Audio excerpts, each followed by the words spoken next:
Começa agora mais um episódio do Macro Review, o podcast de economia do C6 Bank. Hoje a gente vai falar sobre o anúncio do aumento de tarifas de importação pelo governo americano, que tem causado um ambiente de incerteza entre investidores. Tudo indica que o comércio global está caminhando para um período de maior protecionismo, uma vez que é provável que outros governos respondam ao aumento de tarifas na mesma moeda. Agora, como isso pode impactar a economia dos Estados Unidos e do resto do mundo? No episódio de hoje, a gente vai responder essa pergunta e a gente fala também sobre o corte de juros e o desafio no Reino Unido, o diagnóstico certo e a solução incerta da ata do Copom, o sinal de alerta para a indústria brasileira e o C6 Bank no top 5 do Banco Central. É bastante assunto, então vamos começar. Eu sou a Marina Rapa e hoje é 10 de fevereiro de 2025. Vamos lá?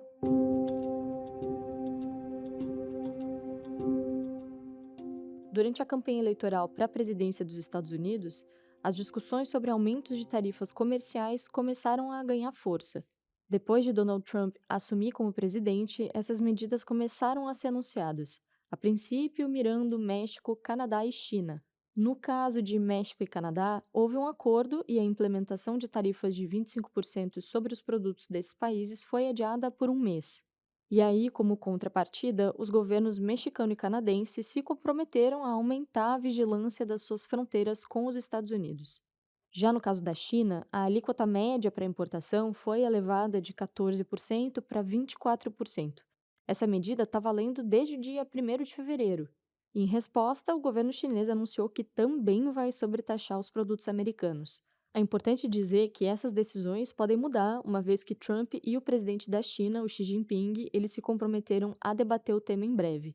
Olha, ainda não é possível ter clareza sobre como a nova política comercial americana vai ser colocada em prática, nem se as tarifas estão sendo usadas pelo governo só como um instrumento de negociação. Com a elevada incerteza, também é difícil calcular com precisão os impactos sobre a economia global.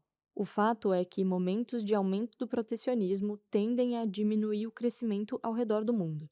O próprio Fundo Monetário Internacional afirmou em um relatório recente que o aumento de tarifas pode levar a uma redução de 0,7 ponto percentual no PIB global até 2026. Parece pouco, mas é uma redução importante. A projeção do FMI para o crescimento global em 2025 e 2026 está em 3,3%. O cálculo ainda não considera o impacto dessas tarifas. Para os países que entraram na lista do aumento de tarifas, são muitas as razões para a preocupação. As vendas para os Estados Unidos correspondem a 32% do PIB do México, enquanto no Canadá esse percentual é de 21%. É razoável pensar que, com tarifas elevadas, as exportações desses países diminuiriam, influenciando diretamente o crescimento econômico. Mas olha, o impacto não deve se limitar somente aos países que sofreram aumentos de tarifa pela nova política comercial americana, tá? Como retaliação à cobrança maior por seus produtos, esses países podem aplicar taxas aos Estados Unidos, assim como fez a China. E aí, essa espécie de toma lá da cá comercial pode reduzir as trocas entre os países. Juntos, Canadá, México e China representam mais de um terço do que é importado pelos Estados Unidos. Taxar esses países influenciaria os preços de vários insumos e produtos, um custo que, no fim das contas, poderia ser repassado para os consumidores americanos. Então, não é desprezível o risco de a inflação dos Estados Unidos, que está desacelerando aos poucos, voltar a subir. Basta lembrar aqui que a desorganização das cadeias de produção e comércio global durante a pandemia de Covid causou uma disparada de preços no mundo todo. Embora tenha sido uma situação extrema, o passado recente pode ser uma lição nesse caso. Como os Estados Unidos importam de tudo um pouco dos países que foram alcançados pelas medidas do novo governo, a alta da inflação pode ser disseminada. Os consumidores americanos podem enfrentar preços mais elevados nos supermercados, nos postos de combustíveis e no varejo de eletroeletrônicos.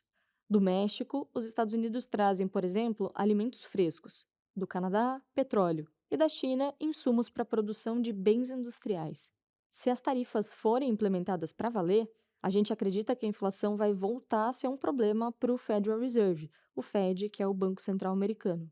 Não é possível saber ainda se o risco vai se concretizar, mas é certo que a simples possibilidade disso acontecer pode fazer o Banco Central Americano ser mais cauteloso com o corte de juros no país. Por hora, a gente acredita que o Fed vai promover mais duas reduções nos juros americanos em 2025.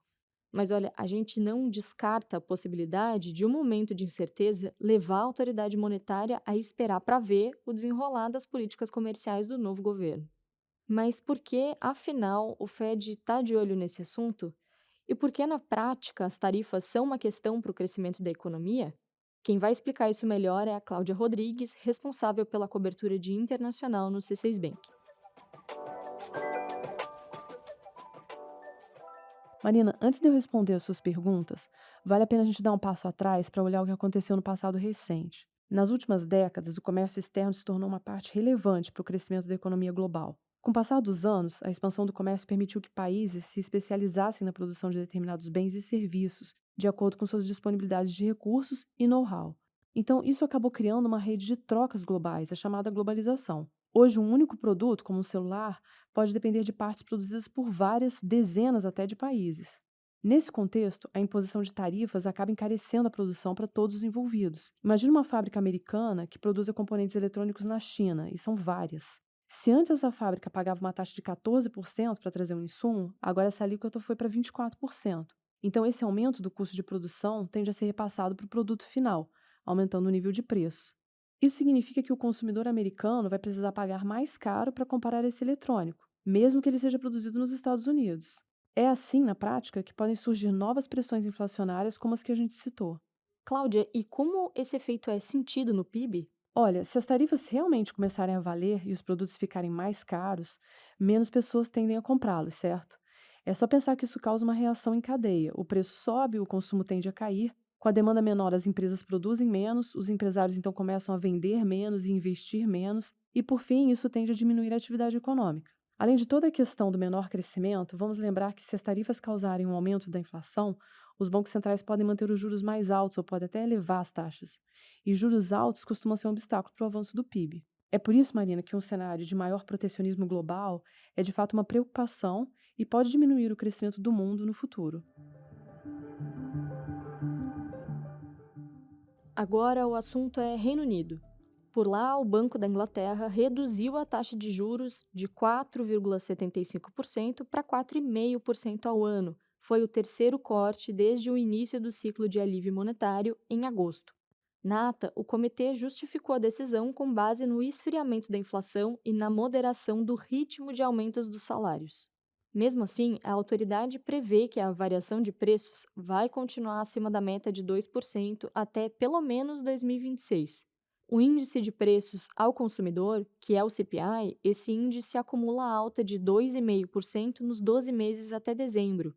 Além da inflação ainda pressionada, a autoridade britânica atualizou suas projeções e vê agora um crescimento econômico menor. A estimativa de crescimento do PIB do Reino Unido encolheu de 1,5% para 0,75% em 2025. O presidente do BOE, o Andrew Bailey, ele reforçou a necessidade de uma postura cautelosa na condução da política monetária e disse que a autoridade acompanha de perto as mudanças na economia e na política externa. Agora a gente vai falar sobre o Brasil.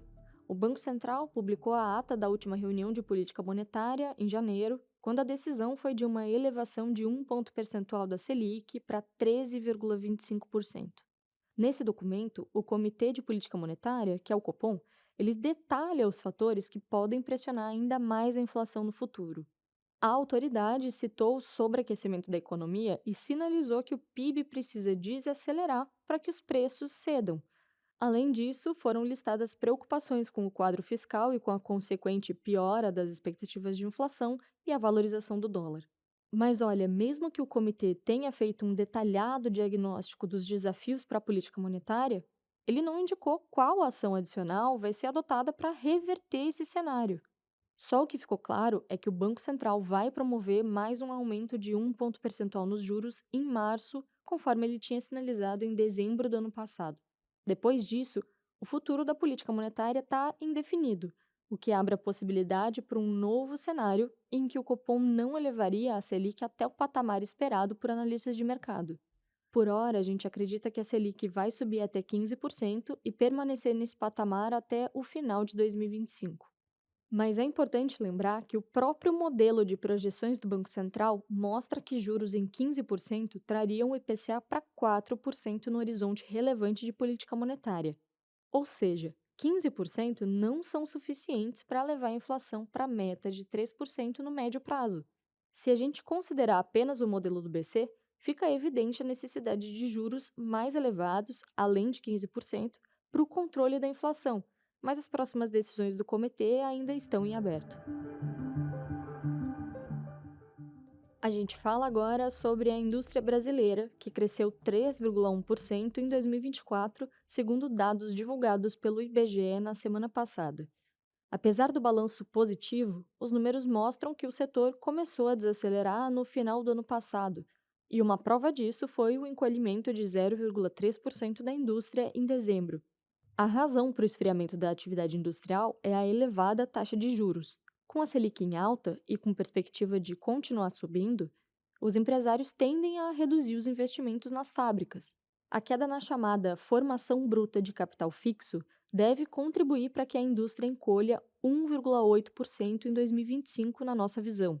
Para entender a relação entre os investimentos e o crescimento industrial, basta pensar que um empresário vai enfrentar juros cada vez mais elevados na hora de, por exemplo, financiar novas máquinas para ampliar a produção ou para modernizar a fábrica. O desempenho negativo da indústria deve ser uma das razões para um PIB menor em 2025. A gente acredita que a economia brasileira vai crescer 2% nesse ano. E agora, antes da gente ir para a nossa agenda, eu queria compartilhar uma boa notícia com vocês, os nossos ouvintes.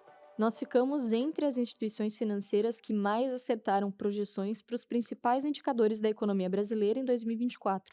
O ranking Top 5 anual foi divulgado pelo Banco Central no final do mês passado. Concorrem ao prêmio as 170 instituições participantes do Boletim Focus, como bancos, gestoras de recursos, corretoras e consultorias. O ranking tem como base o índice de acerto de cada instituição para indicadores diferentes. Entre as 16 categorias listadas pelo BC, o C6 Bank apareceu no top 5 em 5 delas. A gente conquistou o primeiro lugar no ranking das projeções de câmbio, de inflação e do IPCA sexta, que é o indicador que acompanha a média dos preços livres, serviços, alimentação no domicílio e bens industrializados. Você pode conferir a lista completa das categorias e premiados no site do Banco Central. Agora sim, hora da nossa agenda.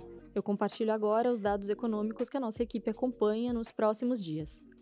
Na terça-feira, o IBGE divulga o IPCA de janeiro.